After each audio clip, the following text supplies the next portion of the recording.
பரலோகத்தின் தேவன் சர்வ வல்லமையா உன்னிடத்தில் சொல்லுகிற ஒரு சம்பவம் என்னவென்று சொன்னால், வாசனை உள்ள வாழ்க்கை வாழணும். இந்த பைபிள்ல நான் ஒரு சம்பவத்தை வாசிச்சேன்.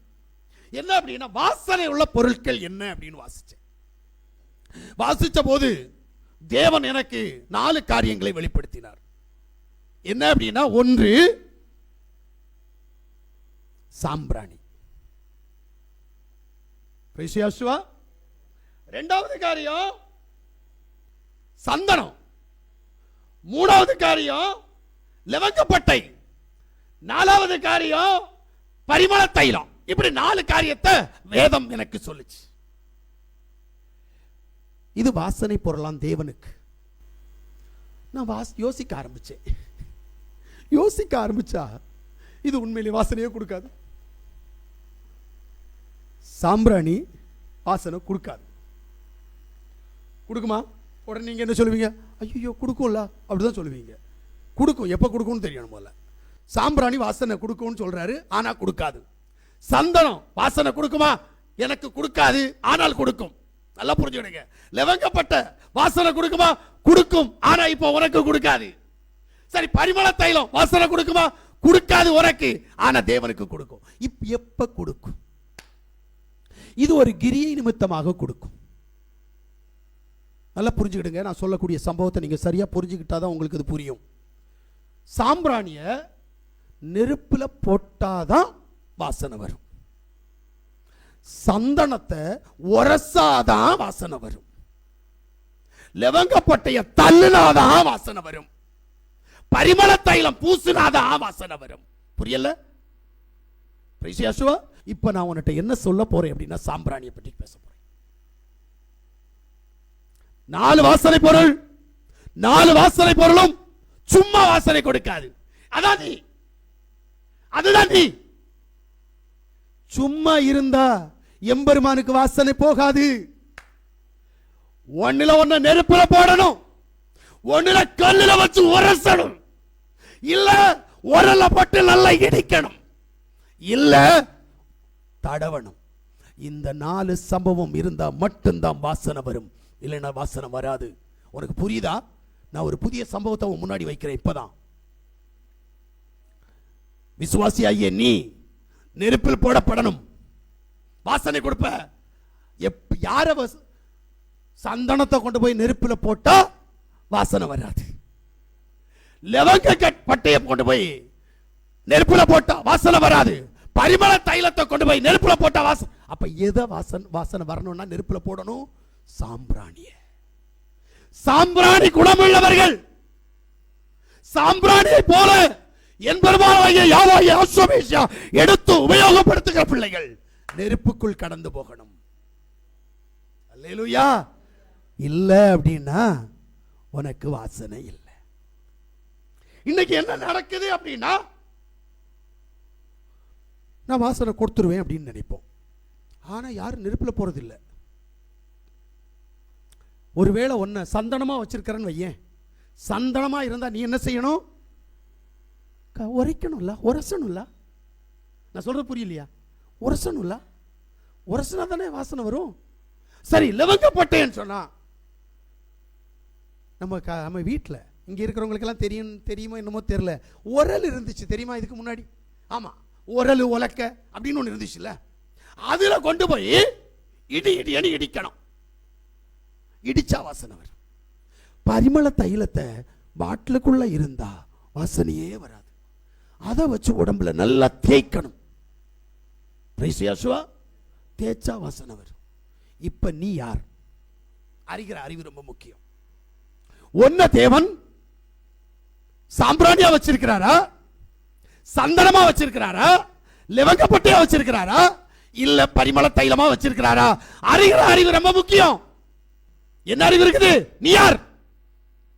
முதல்ல இங்க சர்வ வல்லமையுள்ள தேவன் எத்தனை பேரை சாம்பிராணியா உபயோகப்படுத்த போகிறார்? இந்த சாம்பிராணி என்ன செய்யும்? இப்ப நெகேமியாவுடைய புஸ்தகம் 13வது அதிகாரம் அதனுடைய 9வது வசனத்தை நீங்க வாசித்தீங்கன்னா, பின்பு நான் அறை வீடுகளை சுத்திகரிக்க சொல்லி தேவனுடைய ஆலய பணிமுட்டுகளையும் காணிக்கைகளையும் சாம்பிராணியையும் அங்கே திரும்ப கொண்டு வந்து வைத்தேன். நல்ல கேளுங்க, இங்க அறை வீடுகளை சுத்திகரிக்க சொல்லி யாவுடைய ஆலய பணிகளையும் காணிக்கைகளையும் சாம்பிராணிகளையும் அங்கே திரும்ப கொண்டு வந்தேன். எதுக்கு கூட எதை சேர்க்கிறான்னு கொஞ்சம் புரிஞ்சுக்கிடுங்க. சாம்பிராணி சர்வசாதாரணமா நினைக்கக்கூடிய பொருள் அல்ல. என்ன சொல்றாரு சாம்பிராணியை பார்த்து? ஆலய பணிமுட்டுகளையும் காணிக்கைகளையும் சாம்பிராணி. ஆலய பணிமுட்டுகளுக்கும் காணிக்கைகளுக்கும் ஈடாக சர்வ வல்லமையுள்ள தேவன் சாம்பிராணியை கொண்டு வருகிறார். அல்லேலூயா. இப்ப எத்தனை பேர் இந்த சாம்பிராணியினால அறை வீட்டை சுத்தம் பண்ண போற? வேற எதுக்கு இல்லை. நீ சுத்தப்படணும்னா, நீ விரும்புற காரியம் நடக்கணும்னா, யாசுவமேசியா உன்மேல் வச்சிருக்கிற கிருபை நிமித்தமாய் உன்னை ஆசீர்வதிக்க வேண்டுமானால் நீ சாம்பிராணியை அனுபவம் உனக்குள்ளே கடந்து வர வேண்டும். பிரைஸ் யாசுவா. அல்லேலூயா. இப்ப சாம்பிராணி சொன்னா நெருப்பு கண்டிப்பா தேவை. நான் சொல்றது புரியுதா? நெருப்பு கண்டிப்பா தேவை. நெருப்பு இல்லாம சாம்பிராணியை எவ்வளவு நீ கடையில இருந்து வேணா வாங்கு, உபயோகமே இல்லை. நானும் கொஞ்ச நாளைக்கு முன்னாடி யாரோ எனக்கு சொல்லி விட்டு வாங்கிட்டு கொண்டு தந்தாங்க கொஞ்சம் சாம்பிராணி. வாசனைக்கு இல்லை நான் வாங்கினது, வேற ஒரு காரியத்துக்காக நான் வாங்கின காரியத்தை உபயோகப்படுத்தல. கழிஞ்ச நாளில் பார்க்குறேன் ஒரு பார்சல் இருக்குது. அந்த பார்சலில் அது கட்டியாக உட்கார்ந்துருக்குது. என்னன்னு பார்த்தா சாம்பிராணி. தூக்கி தூர போட்டு யூஸ் இல்லை. கொஞ்சம் புரியணும். முதல்ல உபயோகப்படுத்தல அப்படின்னா தூக்கி தான் போடணும். யார ஒன்ன நீ சர்வ வல்லமையுள்ள தேவனுக்கு உபயோகம் இல்லை என்று சொன்னால் ஒரு நாள் உன்னை தூக்கி போடுவார். அது எங்கே என்று கேட்டால் அது பாதாளமாகிய நரகமாக இருக்கும். இப்ப நீ உபயோகப்பட வேண்டுமானால் சாம்பிராணியுடைய அனுபவத்தினுடைய ஊடாய் நீ கடந்து போக வேண்டிய பாதை ஒன்று இருக்கிறது. நெருப்புக்குள்ளாக கடந்து போகணும். இந்த நெருப்பு பற்றி யோசிக்கிற நேரம் எனக்கு ஒரு சின்ன விஷயத்துக்குள்ள நான் உள்ள போவேன். என்ன அப்படின்னா, 1 கொரிந்தியருடைய புஸ்தகம் 3வது அதிகாரம் அதனுடைய 10வது வசனத்திலிருந்து 14வது வசனம் வரைக்கும் நீங்க வாசித்தீங்கன்னா, எனக்கு அளிக்கப்பட்ட தேவ கிருபையின்படியே புத்தியுள்ள சிற்பாசாரியை போல அஸ்திபாரம் போட்டேன். வேறொருவன் அதின்மேல் கட்டுகிறான். அவனவன் தான் அதின்மேல் இன்ன விதமாய் கட்டுகிறான் என்று பார்க்க கடவான். போடப்பட்டிருக்கிற அஸ்திபாரம் ஆகிய யாசுவா மேசியாவே அல்லாமல் வேறே அஸ்திபாரத்தை போட ஒருவனாலும் கூடாது. ஒருவன் அந்த அஸ்திபாரத்தின் மேல் பொன், வெள்ளி, விலையேறப்பட்ட கல், மரம், புல், வைக்கோல் ஆகிய இவைகளை கட்டினால் அவனவனுடைய வேலைப்பாடு வெளியாகும். நாளானது அது விளங்க பண்ணும். ஏனெனில் அது அக்னியினாலே வெளிப்படுத்தப்படும். அவனவனுடைய வேலைப்பாடு எத்தன்மை உள்ளது என்று அக்னியானது பரிசோதிக்கும். அதன் மேல் ஒருவன் கட்டினது நிலைத்தால் அவன் கூலியை பெறுவான். இப்ப வாசிக்கப்பட்ட வேத பகுதியில அநேக விதமான வீடுகளை கட்டுகிறார்கள். இந்த வீடு ஒரு நாள் அக்கினி கொண்டு பரிசோதிக்கப்படுமாம். அப்ப என்ன, இங்க எல்லா வீடும் சாம்பிராணி. வீடுகள் அத்தனையும் சாம்பிராணி. எந்த வீடெல்லாம் சாம்பிராணியா இருக்குது அப்படின்றது முதல்ல புரியணும். ஆமென். வேதம் என்ன சொல்லுது? சொல்லப்பட்ட காரியம் பொன்னினால் செய்யப்பட்ட வீடு சாம்பிராணி தானா? இப்ப பொன்னினால் ஆன வீடு சாம்பிராணியா இல்லையான்னு நீங்க தான் யோசிக்கணும். அடுத்து என்ன சொல்றாரு? வெள்ளியினால் ஆன வீடு. சரி, 3வது என்ன சொல்றாரு? விலையேற பெற்ற கல்லு. 4வது என்ன சொல்றாரு? மரம். 5வது என்ன சொல்றாரு? புல்லு. 6வது என்ன சொல்றாரு? வைக்கோல். இப்ப 6 வகையான வீடு. இந்த 6 வகையான வீடும் சாம்பிராணியா? ஏன்னா தீர்ப்பு என்ன சொல்றார் தெரியுமா? தீர்ப்பு சொல்லும் போது எப்படி சொல்லுவார் தெரியுமா? இந்த வீடுகள் அக்கினி கொண்டு பரிசோதிக்கப்படும். எந்த வீடு நிலைத்து நிற்கிறதோ அந்த வீட்டில் சர்வ வல்லமையுள்ள தேவன் இருக்கிறார். இப்போ சாம்பிராணியை தூக்கி நெருப்பில் போட்டால் அது என்ன செய்யுங்க? வாசனை கொடுக்கணும்ல. இங்கே வாசனை கொடுக்காது, எரிந்து போகும். எந்த வீடு? நல்ல புரிஞ்சுங்க, பொன்னினாலான வீடு எரிந்து உருகி போகும். அடுத்து என்ன சொன்னாரு? வெள்ளினால ஆன வீடு அது எரிந்து உருகி போகும். மூணாவது, விலையேறப்பட்ட கல். இந்த கல்லு என்னதான் நெருப்புல போட்டாலும் கல்லு கல்லாகவே இருக்கும். அடுத்து சொன்னார், மரம், புல்லு, வைக்கோல் இருந்த இடம் தெரியாமல் காணாமல் போய்விடும். அப்ப இது சாம்பிராணி அனுபவம் அல்ல. சாம்பிராணி நெருப்புல போட்டா காணாம தான் போவோம், ஆனா வாசனை கொடுக்கும்ல. இவங்கிட்ட அந்த வாசனையே இல்லையே, வாசனை திரவியம் இல்லை, சாட்சி உள்ள வாழ்க்கை இல்லை. நல்லா புரிஞ்சுடுங்க. இங்க 16, 17 வாசிங்க. நீங்கள் தேவனுடைய ஆலயமா இருக்கிறீர்கள் என்றும் தேவனுடைய ஆவி உங்களில் வாசமா இருக்கிறது என்றும் அறியாதிருக்கிறீர்களா?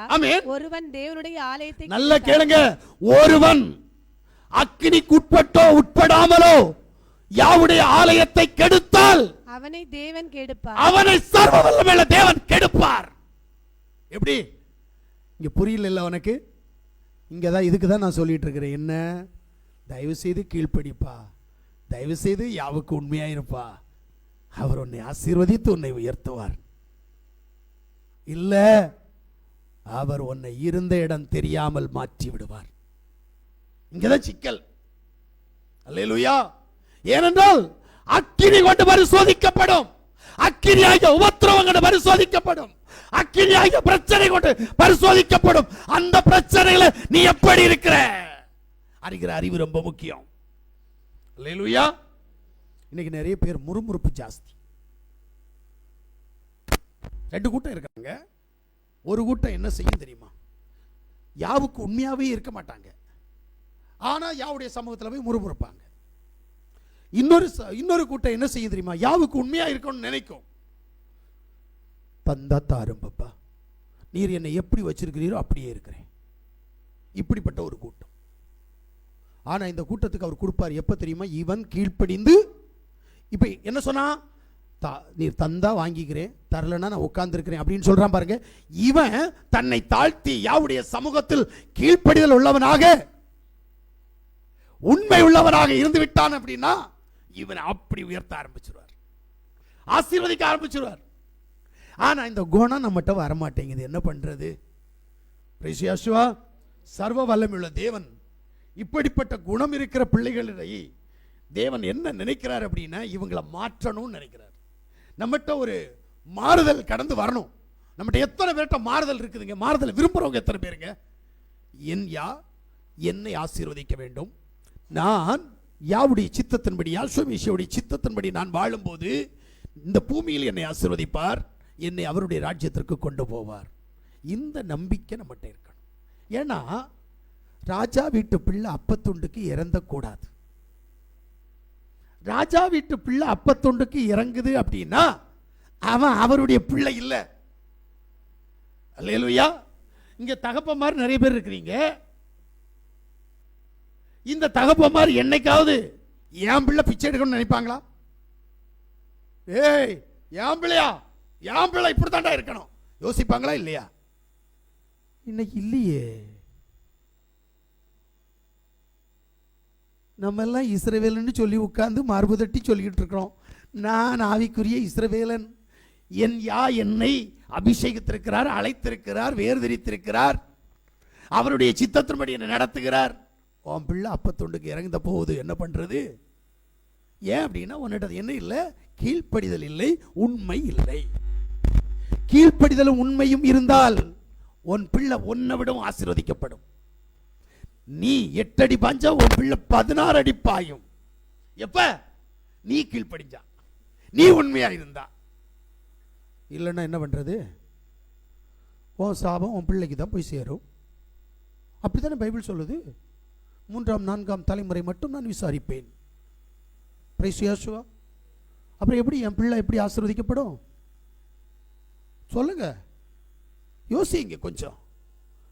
நாம செய்கிற அக்கிரமம், நாம செய்கிற பாவம், நாம செய்கிற கீழ்ப்படியாமை, நம்மகிட்ட இருக்கிற உண்மை இல்லாமை நம்முடைய பிள்ளைகளை சின்ன பின்னப்படுத்தும். ஜாக்கிரதை. நான் ஒன்று சொல்லுவேன், நான் வாழ்றது தகப்பன்ற ஸ்தானத்துக்கு போயிட்டேன்னா பிள்ளைகளுக்காக தான் நான் வாழ்கிறேன் அப்படின்னுவேன். ஆனால் வேதத்துக்குள்ளே வந்தேன்னா அங்கே பிள்ளை பார்க்க மாட்டேன், அது வேற கதை.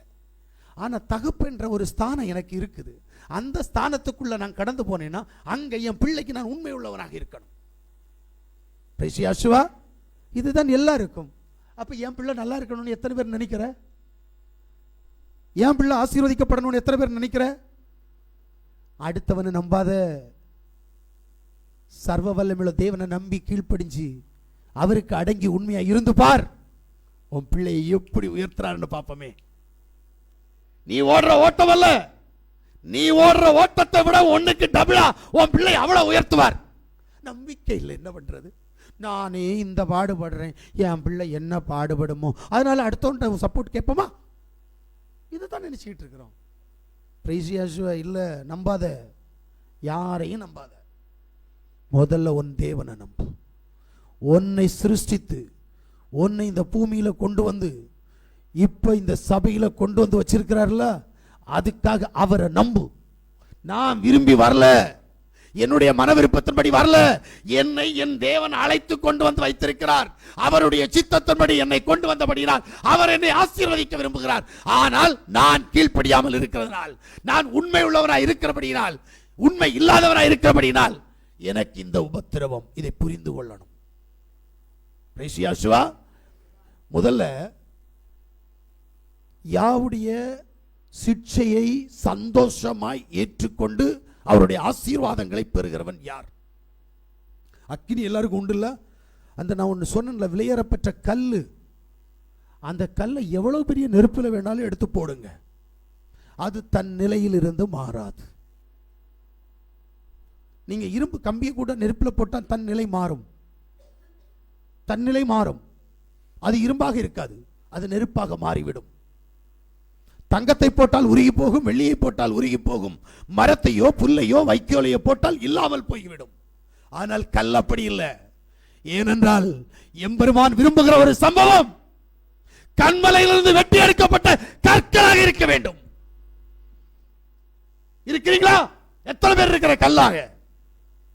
இன்னும் வைக்கோலாக, மரமாக, புல்லாக உட்கார்ந்திருக்கிற ஒருத்தர் தன்னை உயர்த்தி நான் தங்கமாக இருக்கிறேன், நான் வெள்ளியா இருக்கிறேன் என்று சொல்லுவார்கள். எதுவா இருந்தாலும் அக்கினிக்கு முன்பு நிற்க முடியாது. நம்மை கற்களாக மாற்றுவோமா? விலையேறப்பெற்ற கற்களாக மாறி அவருடைய சமூகத்தில் கடந்து சென்று அவரை அலங்கரிக்கக்கூடிய கற்களாக நீங்கள் நான் மாறினோமே ஆனால் எந்த உபத்திரவம் வந்தாலும் நம்மளை ஒன்றும் செய்யாது.